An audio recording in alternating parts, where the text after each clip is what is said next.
Origen was born in Alexandria around 185 CE into a middle-class Christian family. As the eldest of 7 children, his childhood, like other hagiographical narratives, is described as a joyful one. Alexandria, a city teeming with intellectual vibrancy, boasted numerous philosophical, exegetical, and catechetical schools. Growing up in such a culturally rich environment significantly shaped Origen's life. He attended philosophical schools, for example, possibly under the tutelage of the renowned philosopher Ammonius Saccas, and then he embarked on a teaching career. At the tender age of 17, Origen faced the first turning point in his life when his father became a martyr. Later, in his exhortation to martyrdom, Origen openly acknowledged the burden imposed by his father's unwavering faith, while also expressing his desire to follow into his father's footsteps. Despite the temptation, and because of his mother, he resisted, now shouldering the responsibility of providing for his mother and his younger siblings, while seeking a way to support his own education. Around 203 CE, like many young intellectuals before and after him, Origen sought the patronage of a wealthy woman, whose identity remains unfortunately unknown.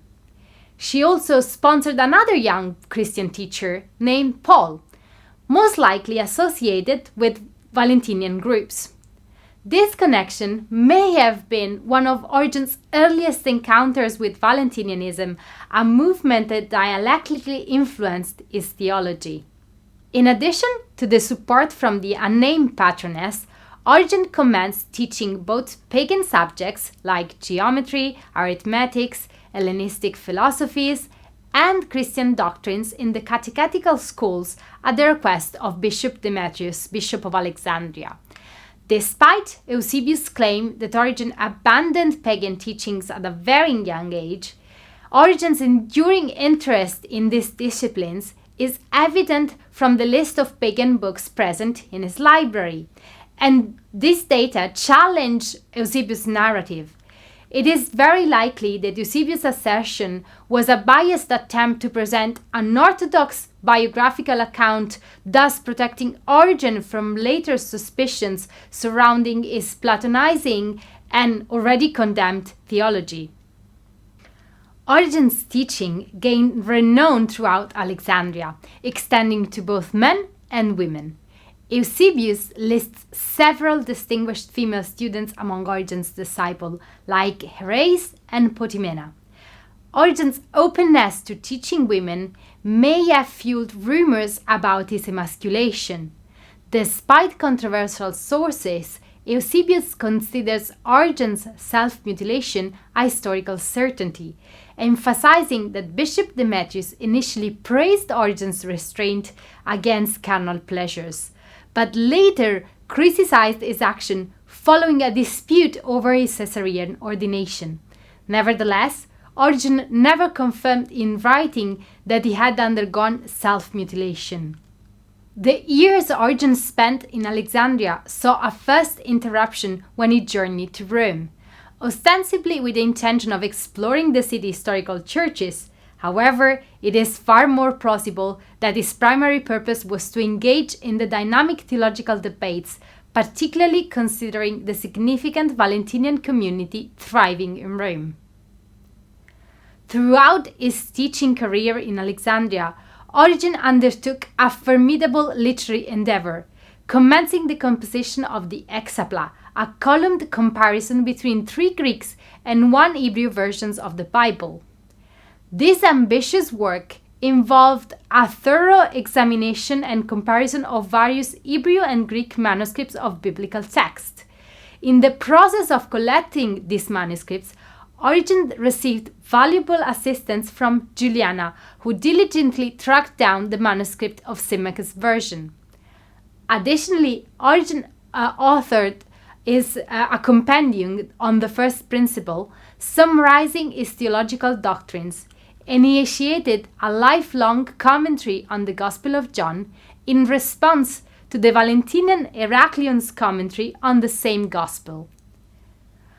Origen's literary pursuits found steadfast support from his longtime friend and patron Ambrose. Ambrose not only commissioned numerous works from Origen, but also provided him the essential resources and manpower for his writing endeavors. During this period, Origen temporarily left Alexandria on 3 more occasions.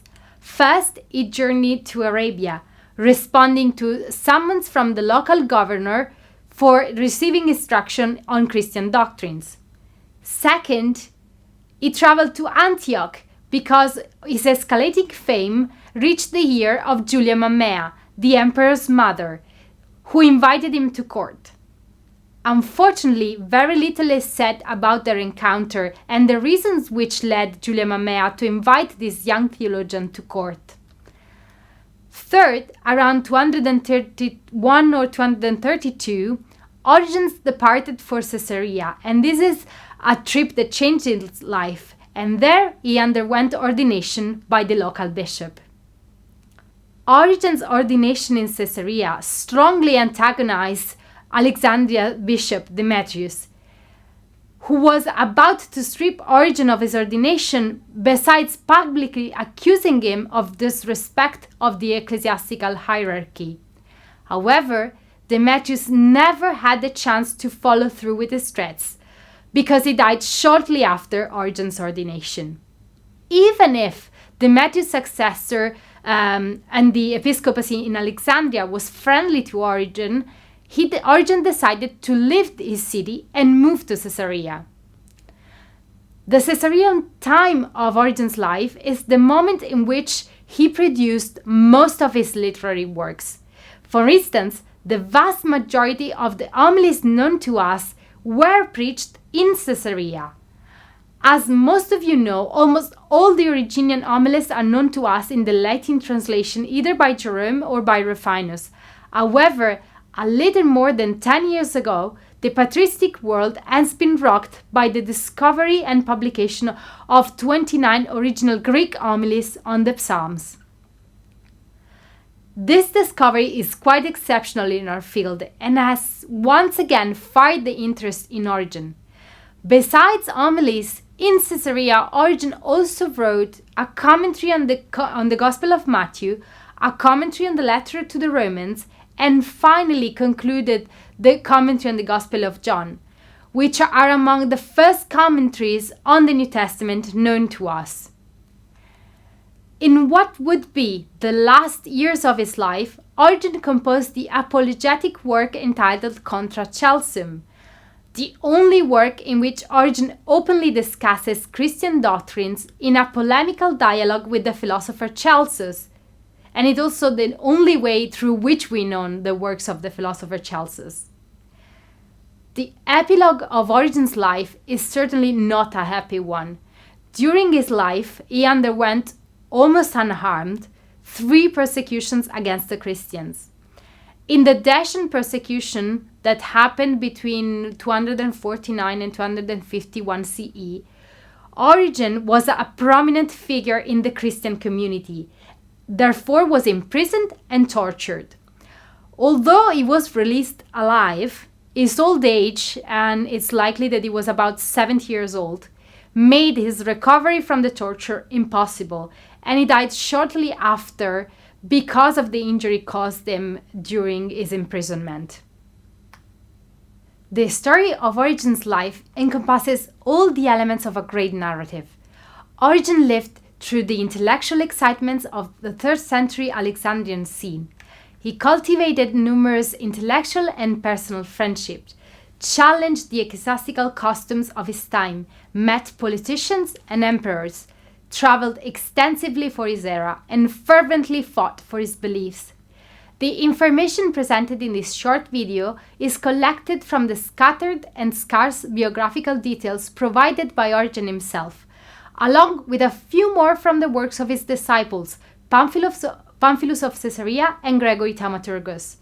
They respectively wrote an apology for Origen and a panegyric to Origen.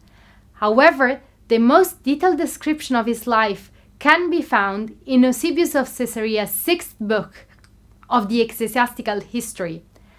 I am grateful to all scholars who have delved into this topic before me and to whom I am in debt. You can find bibliographical references attached to the file to this video, and I can only hope that this brief video has sparked your interest in this great theologian.